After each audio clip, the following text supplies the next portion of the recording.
Buenas tardes. Ojalá tuviéramos en un lugar así ahora en este momento. El año pasado Mariano nos planteó como hilo conductor del evento que era tiempo de crecer. Creo que había una convicción de que eso era así. Estaban dadas las condiciones como para que arrancáramos, todo empezara a rodar. Este año le agregamos el concepto de sustentable, ¿no? Lo que nos da la incorporación del concepto de largo plazo. Entonces, de alguna forma en la charla lo que queremos presentar es algunos conceptos que entendemos importantes considerar en un proceso de definición de una estrategia, un plan para mirar a la sustentabilidad en el largo plazo. Y por eso la frase de mirar para atrás, o sea, uno tiene que arrancar mirando de dónde parte, conociendo claramente cuáles son las fortalezas y cuáles las debilidades que uno tiene a los efectos de diseñar un plan hacia adelante. Escuchamos en las charlas de hoy, vivimos en el día a día un crecimiento vertiginoso de lo que es tecnología, hay casi como una invasión de conceptos y pareciera ser que todo cambia día a día y que nunca alcanzamos a capturar o a captar lo que son los beneficios de ese cambio. Con lo cual, como para arrancar, dos conceptos: apoyarse en las fortalezas, en la historia, mirar hacia adelante con flexibilidad y con la capacidad para adaptarse a un mundo que realmente cambia y cada vez en forma más acelerada. A ver, el año pasado repasamos o detallamos un poquito más algunos conceptos que los quiero traer nuevamente a la charla de hoy para a partir de ahí incorporarle algunos más. Básicamente esto surgió de un análisis que nuestra firma hizo respecto de la estrategia que habían seguido una cantidad importante de firmas que resultaron exitosas en el tiempo. Con lo cual, estos eran los denominadores comunes que integraban los planes y las estrategias sobre las cuales se apoyaron estas compañías y que probablemente lograron el éxito. El primero, básicamente, es las capacidades diferenciales, lo que dijimos antes. ¿Dónde nos apoyamos? Las capacidades diferenciales son aquellas cosas que nos hacen distintos, aquellas razones por las cuales nos eligen en lugar de otros. Esas capacidades diferenciales es lo que nos distingue. Ahora, no son muchas, ¿sí? Hay determinadas y son puntuales. Eso es clave entenderlo. ¿Qué son esas capacidades? Esas capacidades son promesas que una organización da hacia el mercado. Y el mercado compra esa promesa. Para que realmente esa promesa sea una capacidad diferencial, tiene que, primero, ser posible. Segundo, tiene que ser diferencial. Tercero, tiene que ser rentable. Y cuarto, tiene que trascender los momentos o la coyuntura, o sea, ser más permanente, ¿no? Entonces, ese es uno de los conceptos y la adhesión a esas capacidades es lo que se identificó como una característica y es el compromiso con la entidad que cada una de estas organizaciones mostró hacia el mercado y que le ha permitido resultar exitoso. Otro tema importante es volver la estrategia o considerar la estrategia no como un ejercicio teórico o un lindo PowerPoint donde todos incluimos grandes frases. La estrategia tiene que ser algo que se tiene que convertir en el flujo sanguíneo de una organización, en el ADN de una organización. O sea, tiene que ser aquello que se lleve al día a día. O sea, no tiene sentido la estrategia planteada desde el punto de vista solo del directorio. La estrategia es algo que tiene que estar en cada uno de los pasos, de los procesos. Tiene que estar impregnado en cada una de las acciones que hacen cada uno de los miembros de la organización. Eso, finalmente, es lo que después termina retroalimentando un concepto que es muy importante, que es la cultura diferencial de una organización. Ese concepto, si quieren, un poco menos material, que es el tercero, ¿no? Que es un activo. Yo soy contador la verdad todavía no encontramos cómo evaluarlo, pero realmente tiene mucho valor. ¿Y qué es esa cultura? También es lo que diferencia una organización en el mercado. Es aquello que nos han transmitido quienes lo fundaron, que ha sido transmitido de generación en generación, en muchos casos ya han pasado más de una generación.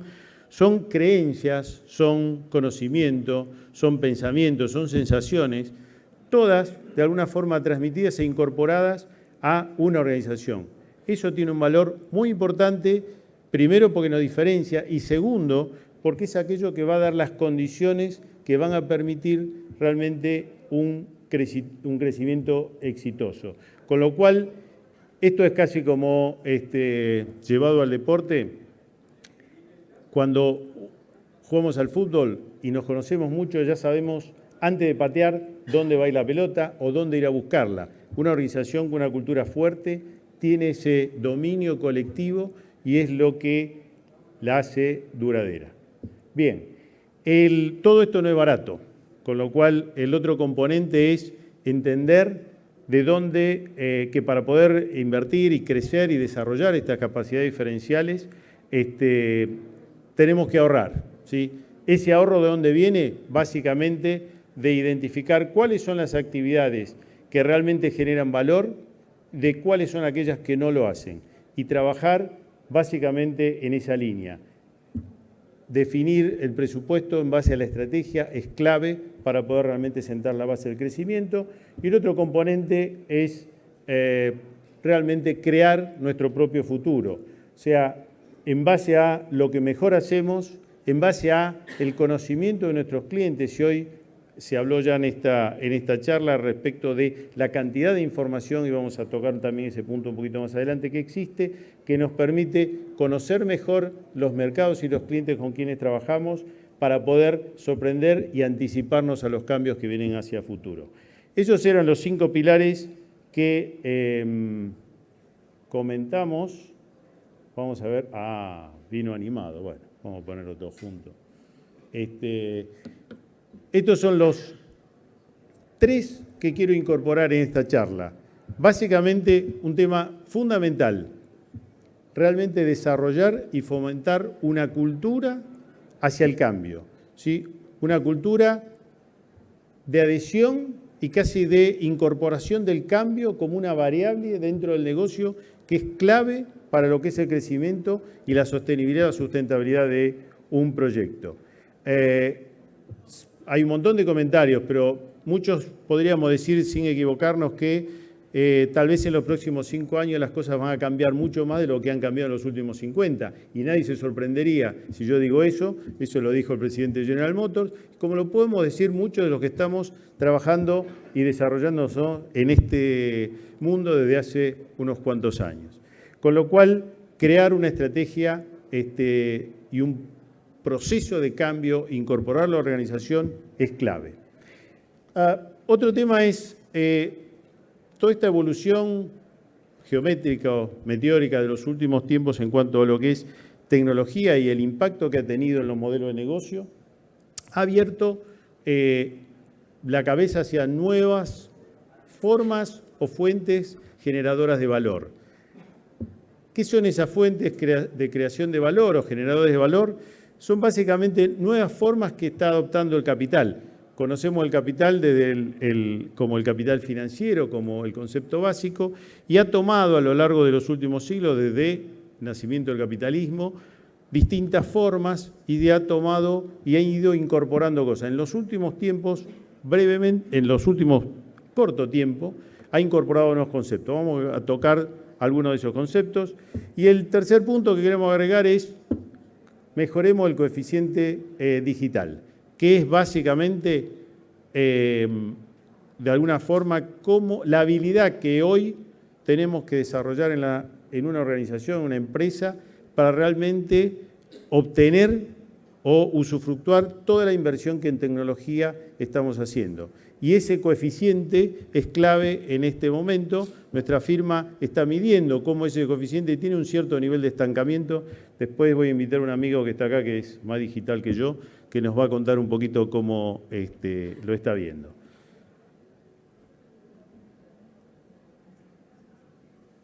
Tengo acá una pantalla con un cronómetro que acelera bastante, con lo cual, a ver, conceptos básicos para incorporar un programa de cambio. Básicamente, no tener miedo del error, eso es algo que hay que incorporar, es uno de los cambios culturales más importantes. Realmente, perder la aversión al riesgo, ¿sí? Incorporar el error como una materia prima en el proceso, ¿sí? De desarrollo de una estrategia y aprender de los errores. Eso es clave. Después, pensar en las personas. Las personas reaccionan frente a los cambios, tenemos que prepararlas para que la organización funcione, porque los planes en sí, por sí solos no funcionan, necesitan de todo lo que es la estructura de recursos de una compañía. Y como componente adicional, el impacto que eso tiene, sin duda, en la cultura. Entender dónde está realmente la creación del pensamiento, del valor, del cambio dentro de una organización y apuntar hacia ello de manera tal de lograr que tenga un impacto. El tercer punto, viralizar, para usar una frase a tono, básicamente desparramarlo por toda la organización, participar, apropiarse del cambio y sobre todo el tercer punto, más que importante, comunicar con dos direcciones, la organización y los individuos, porque muchas veces los impactos no son los mismos en una organización o en los individuos. Los conceptos de capital, básicamente, ¿cuáles son? Y es simplemente una... Me faltó la fotito del hombre biónico, que dice ahí una palabra que yo hacía tiempo que no veía, pero los consultores han identificado como estas compañías que han logrado combinar todas estas formas de capital como compañías biónicas o compañías que van a tener un nivel de resistencia hacia el futuro importante. Ese capital, ¿por qué está dado? Básicamente por el conocimiento, y ese es el conocimiento a través de el análisis de los datos. Mostraba por ahí Osvaldo la cantidad de información que se procesa, el análisis de los datos, la lógica de esos datos y cómo transformar esa información en conocimiento y que ese conocimiento sea aplicado a la toma de decisiones o realmente a la prestación de servicio de valor hacia los clientes.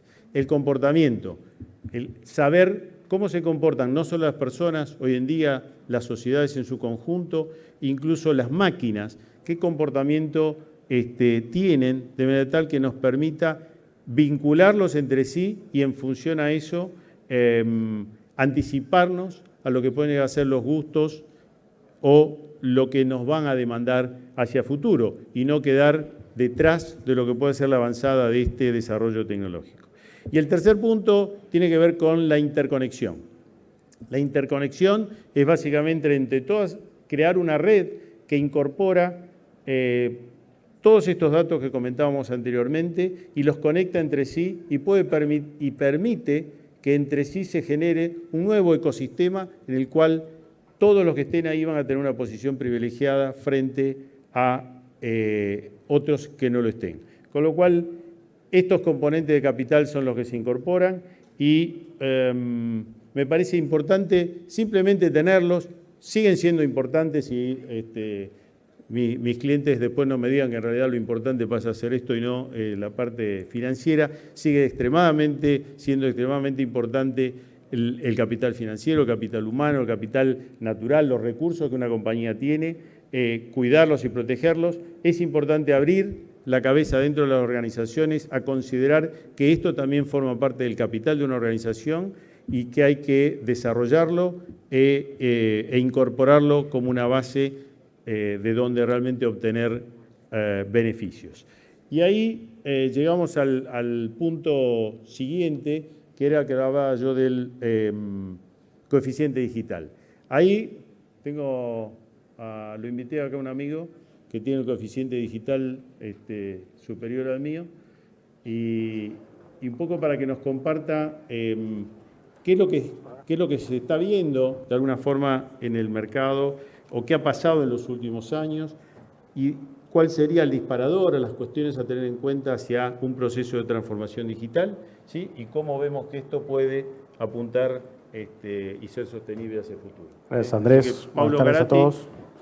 Un poco en línea con lo que Andrés mencionaba y pensando un poco en qué cambió en estos últimos años, Andrés hablaba de los componentes del capital, ¿no? Y cuando nosotros miramos qué aceleró, En los últimos 20 años trabajamos en alinear la estrategia de la compañía con la tecnología que la soporta. Probablemente lo que aceleró todo este proceso de reinvención digital a la que todos estamos expuestos tiene que ver con, primero, un cambio en las expectativas de nosotros como usuarios, como clientes, en función de lo que incorporamos en el día a día. Y por otro lado, la disponibilidad de tecnologías que no estaban listas hace unos años. Probablemente esa opción a nosotros mismos se nos da de una manera mucho más natural como usuarios a través de nuestros teléfonos o las aplicaciones o inclusive de nuestros hijos. La adopción corporativa de esas mismas tecnologías es mucho más lenta de lo que se nos genera en nuestra vida privada, ¿no? Hablamos de Internet of Things, hablamos de realidad aumentada, realidad virtual. Es más difícil encontrar ejemplos de estas cosas en el mundo corporativo, en nuestras empresas en el día a día, pero seguramente volvemos a casa y todos tenemos un reloj que detecta toda la información, la transmite a la nube. Nuestros hijos todo el día están expuestos a juegos con realidad aumentada, realidad virtual, consumen en la red.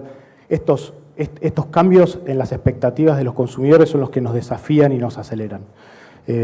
Lo que necesitamos buscar es formas en las cuales nosotros podamos personalizar esos puntos de contacto con nuestros clientes, ese momento de la verdad donde se define y nos comparan contra esa expectativa es clave. Es fundamental que estemos listos, es un proceso complejo para el cual no estamos preparados. Lo que podemos ver disponible hoy es muy distinto a lo que vamos a ver dentro de unos años. Un poco como lo mencionaba Andrés, la capacidad clave para eso no es exactamente una capacidad tecnológica, es una capacidad que tiene que ver con nuestra posibilidad y la forma en la que nos adaptamos al cambio en el entorno. Entonces, un poco el desafío de esto es cómo nos preparamos nosotros y a nuestra organización para ir adoptando estos cambios y para reinventarse. Probablemente dentro de eso la forma de empezar a dar los primeros pasos es pensarnos como compañía desde el lado de afuera. Se habla habitualmente de la experiencia del usuario y eso como el nuevo mantra y el nuevo foco completo de las compañías. Eso es una cosa. Ahora, pensados en la experiencia del usuario y mirándonos desde afuera hacia adentro como compañías y cómo todo eso impacta en nuestro modelo corporativo, en nuestra cadena logística, en la forma en la que operamos en el día a día, eso es todo un desafío que tenemos que empezar a descender lentamente. Gracias a Dios, en función de la forma en la que estas tecnologías están dispuestas y de nuestra propia capacidad para adoptarlos, la clave se vuelve empezar a probar y equivocarnos y a experimentar eso. Es muy difícil entrar de lleno en este mundo de cambio y disrupción, queriendo cambiar todo de una vez. Lo que es fundamental es empezar, aunque sea de alguna manera. Nos pasamos mucho tiempo discutiendo cómo empezar cuando podríamos ya haber empezado, ¿no? Los ciclos de vida de estas innovaciones son mucho más cortas de lo que históricamente estábamos acostumbrados desde el punto de vista de tecnología, donde hablamos de proyectos que duraban muchos años. La adopción de estas tecnologías se mide en semanas, se prueba en pilotos muy pequeños, en lugares contenidos donde nos podemos equivocar y donde podemos escalar rápidamente y viralizarlo un poco, como decía Andrés. La clave para sostener esto, de nuevo, no tiene que ver con la tecnología, tiene que ver con la cultura, tiene que ver con la organización y tiene que ver con nuestro modelo de operativo. Entonces, la clave es, si queremos entrar en un mundo así, es probable que deberíamos replantearnos el modelo de management y el modelo de gobierno corporativo que tenemos, porque naturalmente los modelos en los que estamos acostumbrados no favorecen un entorno donde nos podamos equivocar, donde podamos aprender de los errores y reinventarnos rápidamente. Vamos a compartir las frases que creo resumen un poco lo que estuvimos hablando. Las fortalezas existentes, la cultura hacia el cambio, la incorporación de nuevas formas de capital y básicamente la mejora del uso del retorno de la tecnología y la aplicación de eso hacia el negocio. Así que nada más, gracias Pablo por la participación, gracias a todos y bueno, esperemos que tengamos realmente un horizonte promisorio y de crecimiento. Gracias.